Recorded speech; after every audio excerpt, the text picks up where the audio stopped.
Okay.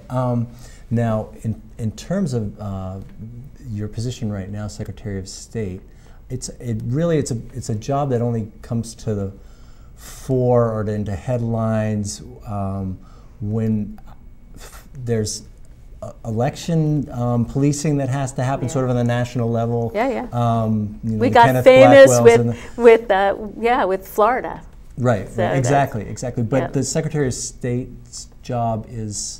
You said that's only really policing elections is a small very slice small of the job. So yeah. what exactly? I guess you're a good Democrat, but it's a nonpartisan position. That's right. And one of the things I'm proud of actually is I've run the Secretary of State's office in a very nonpartisan way. I actually think that's what Vermonters are looking for in their governor as well. Mm-hmm. You know, I represent everybody, not just Republicans or Democrats. I represent everyone across the spectrum, and that's what I'll do as governor as well. I bring a different way of doing business, and that's, for me, it's not about left or right. It's about results. I come with progressive values, the small p progressive values, and I'm also known for coming up with innovative solutions to problems. That's what we've done for 12 years. That's what we need to do in state government. Not about left or right. Let's be innovative. Let's get to results. Let's make sure that we're true to our traditional values. And you know, our state motto, it's freedom and unity. This idea that we all value hard work, you know, our ability to make individual choices, but we recognize unity is important too, right, that we value community. But it also is this idea that we all do better when we work together, when we take care of each other, when we take care of our environment, when we make sure that everyone has a voice. That's my values. That's what I bring to the governor's office. Great. So as Secretary of State, day to day, how's that well, job? I'm running an office. We've got 4 locations. We at our heyday had 78 employees. Now we've had some cuts, so we've got fewer. It's about an $8.8 million budget, so it's pretty significant. We've had to do more with less every year. We've had to make cuts and make sure that we're mission focused, so we're getting the job done for Vermonters.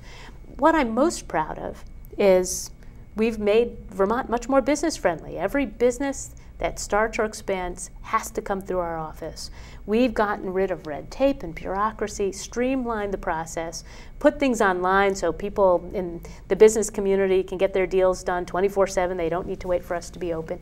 And we get kudos across the country. We're recognized as one of the best offices to do business with in the country.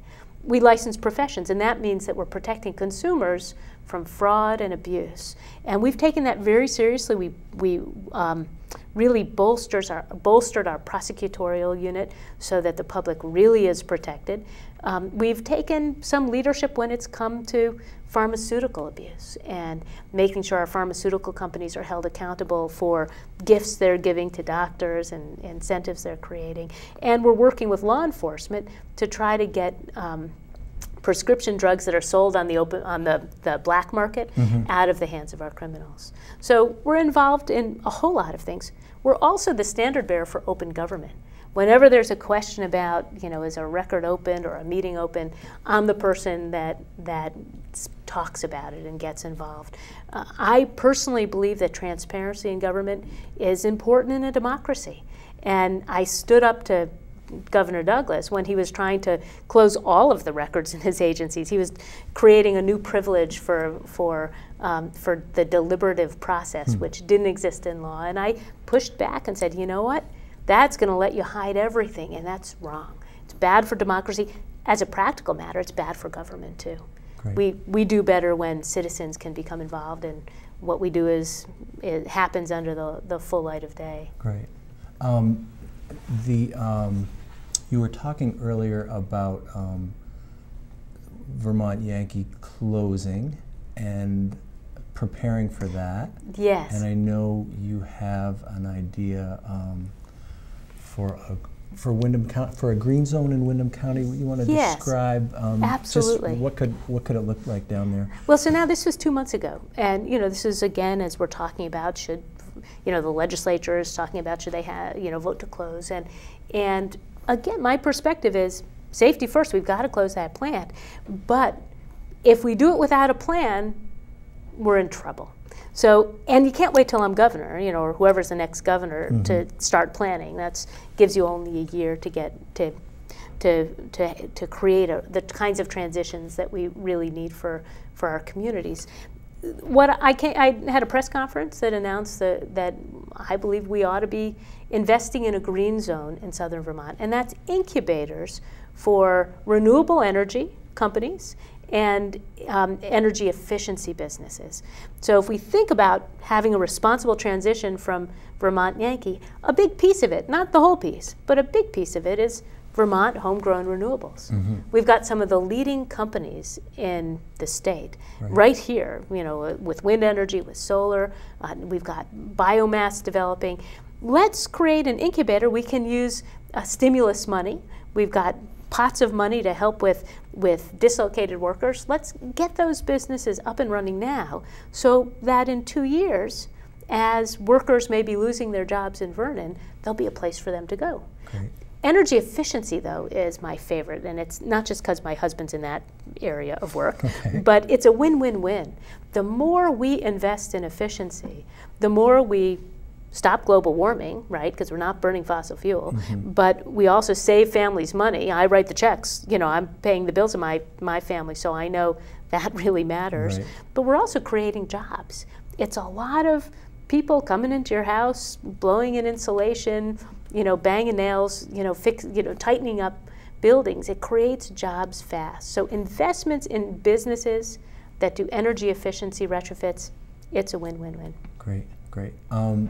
Recently, the governor, I'm not quite sure how this all was rolled out, but my understanding is the Vermont Seal of Quality that we all know, that nicely designed symbol from, I don't know, it's probably 20 years old at this point. It's older than that. Yes. Is being phased out or redefined, or what is what happened or is hopes this. to be? I'm not. Help me understand. So I'm back to let's change the way we do business in Montpelier. What's happened to state government under Jim Douglas is that Douglas has said, you know, you agency, you have to cut 30 employees. You agency, 16 employees. And it's been arbitrary. It's not, you know, the way I operate in my office is I step back and say, okay, what are we trying to accomplish? What's the goal? Is it the right goal? And how do we most effectively and efficiently achieve that goal? And anything that's not, any work that's being that we're doing that's not heading us towards that goal, let's stop doing it. It doesn't make sense anymore. Instead, he was arbitrary. He said, you know, you've got to cut here, you've got to cut there. And so what's happened over the years is there hasn't been enough money put into that program to have it work well. And so, you know, it's been starved. Year after year, starved, cut back, cut back. And it's not an expensive program. In its heyday under Howard Dean, he put in $100,000 to the program. So it's not a huge investment of funds. Those employees would certify something as Vermont made. Vermont made. Right. It's got to be a certain percentage Vermont made. It's got to achieve a certain quality. And then it gets a Vermont Seal of Quality. And people pay more for products that have a Vermont Seal of Quality on it. And there have been studies in other states as well. We were the first in the country, as I understand it, and other states followed. And now half of the states in the country have something similar for their state. But Vermont our brand is worth something. You know, if we brand something with our seal of quality, people pay more, people buy it. So they starved the program, so they no longer had the employees who could do these certifications. So the Department of Ag announced, you know, we're stopping the program.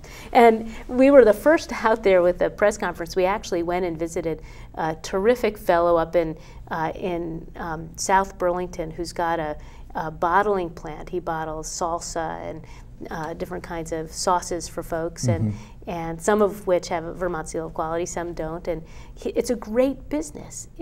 For me, this was emblematic of where we're going wrong.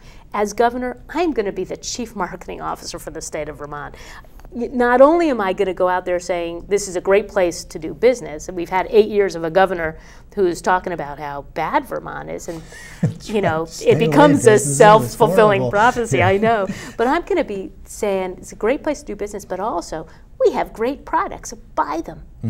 I was in Arizona visiting my sister, and in her grocery store, there was cabbage cheese, Grafton cheese, Green Mountain coffee, 7th generation products. I mean, right. we should be proud of that and marketing it. Yeah. And that's the way we jumpstart our economy. We support our existing businesses.